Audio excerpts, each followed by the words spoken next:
What's up, everybody? This is Trey Biddy with HawgSports.com, coming to you from beautiful Donald W. Reynolds Razorback Stadium. An absolutely gorgeous night and a completely pathetic effort by the Razorback football team tonight. Man, it's tough to know where to really start with this one.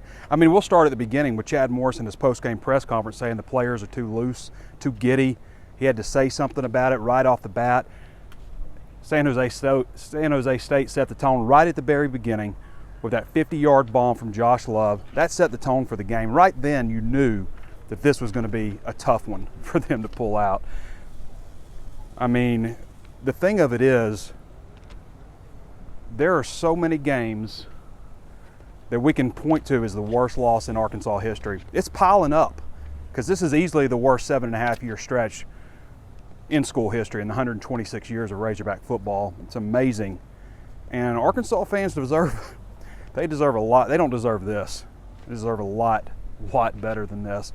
It's amazing how far this once proud program has fallen.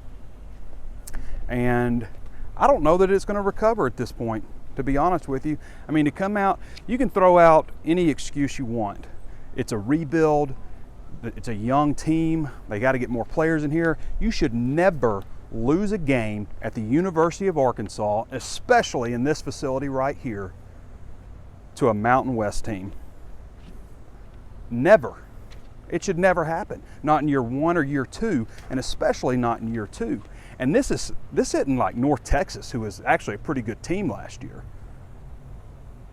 This is a team that went 1-11, and last time they played in their home stadium got stomped by Tulsa, who Arkansas beat 23-0 last year. That's who just came in here and was basically unstoppable for the first half, and then did it when they had to have it in the end. Arkansas didn't get any pressure, and then they couldn't stop them on the other side of the ball. The pocket was just collapsing around Nick Starkel the whole time, who was terrible tonight. I mean, you feel bad for the guy, but 5 interceptions? You're not going to beat many teams throwing 5 interceptions. I mean, right there, it's out the window. And I will say this about the fans who were still here. It was like 55,000, I think, the fans who were still here. When it was late in this game, fourth quarter, third downs are coming up and they had to have it, I mean, it was loud. I mean, people were trying to will them to victory. And I mean, it's 24-24. They go down here and score. San Jose State's got to have it, and at 5 plays, 75 yards through a Swiss cheese defense straight into the end zone.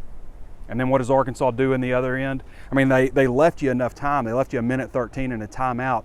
And so obviously you're feeling like, okay, they're gonna get down here and score. They're gonna actually maybe pull this out. But that was just enough time for Starkel to throw his 5th interception. I mean, there is no reason to ever, and I've been saying, this is kind of the narrative that I've said for a year 2 team, that the healthy way to look at this season is to watch a young team grow, get to a bowl game, take their lumps, not win championships, temper your expectations, but watch a young team grow, and that can be a healthy approach to this season. There's no healthy way to look at this anymore. I mean, there's not a healthy way to look at this situation anymore. All that's out the window. I freely admit I was wrong in saying that. There is no reason you should ever lose a game like that to a team like that, ever. Ever. Not at the University of Arkansas. There's too much support, but look at where I just left. Look at that facility. San Jose State will never have something like that. Think about all the money that goes into this program. The support. Fans deserve better, man. What else do we have? That was a $1.5 million game for Arkansas to lose. That's the most any school has paid this year to lose a college football game.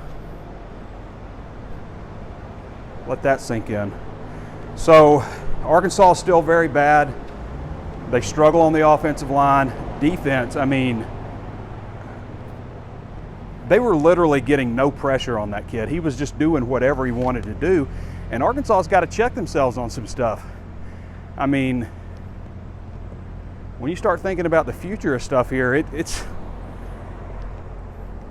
It's shaky. I keep going back to the idea that Arkansas the fans deserve better than this. I mean, people come out and still support this program. I mean, I look at like Ole Miss, they have SEC games, and their fans aren't showing up to the games. And not that this stadium was full or anything, but they had 55,000 people here for a beautiful evening. I mean, it is a beautiful evening for football. And they stuck around even after the first half. I mean, I don't know what else there is to say, but this kid threw for 402 yards on Arkansas secondary. They got 1 sack because the defensive line wasn't getting any pressure. And again, I know that there are some inexperienced players out there. They have things they can learn, but I don't know that you bounce back from this so easily. I mean, losing a game to Ole Miss, yeah, you can bounce back on the road, SEC, but this is a, Colorado State type of loss here. And it's not getting easier because the schedule's about to hit the fan. I mean, you've got Texas A&M next week. Then I believe you get a bye week, and then Kentucky, and then it's Auburn, Alabama, Mississippi State. Get you some of that. I mean, it's going to be a rough stretch. What stinks is they've got a better team than they just showed. I mean, obviously you're better than a team that went 1-11 last year in the Mountain West that just got beat by Tulsa. Obviously, you're a better team than that. So that's where, you start having to look at yourself. How did we prepare these players? What kind of message? You're sending the way people, like, you're preparing for this game, and the way, like, I can overlook this game. I even said as much. I'm overlooking San Jose State. Yeah, I can. The players can't. The coaches can't. I mean, I can, fans can. That's a totally different deal. I'm not out there preparing for this.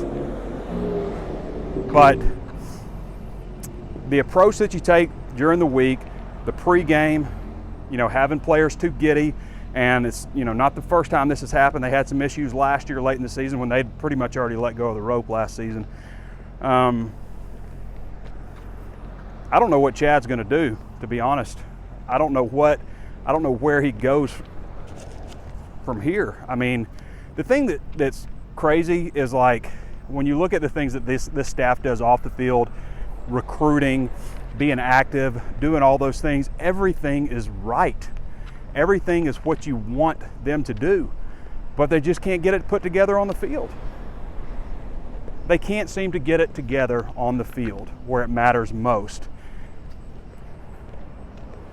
This is a tough one. I mean, to be honest with you, you lose a lot of grace.